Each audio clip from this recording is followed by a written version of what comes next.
Dnes ešte do našich aut tankujeme benzín, naftu či plyn, no viete si predstaviť, že o pár rokov nám na pohon aut bude možno stačiť obyčajná voda? Všetko je možné. Neviem si to predstaviť. K princípu, na základe ktorého môže motory aut poháňať aj taký prirodzený zdroj energie, akým je voda, sa zložitými výpočtami dopracoval Grof Zoltán Špaňol z Maďarska, pôvodne rodák z Gemera.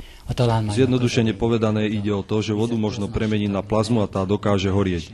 Jej nukleárnu energiu možno využiť na pohon aut. Stačí k motoru auta pripojiť malý prístroj, v ktorom dané procesy prebehnú. Autor svoj vynález patentoval už v roku 1986 v Nemecku, kde v tom čase pracoval ako elektrotechnický inžinier a kde prototyp takéhoto auta aj vyrobili. Testovaním sa zistilo, že na 100 kilometrov stačí 1 liter vody.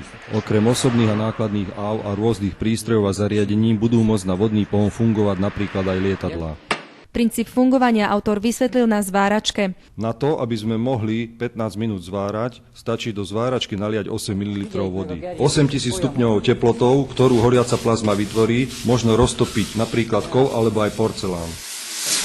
Všeobecne sa odhaduje, že zásoby ropy postačia už len na 30 až 40 rokov. O odkúpenie patentu je preto na svetovom trhu veľký záujem. Prianím autora však je, aby sa autá na vodný pohon začali testovať a postupne vyrábať tam, kde žije, teda v Maďarsku. Zatiaľ sa však nič nedeje.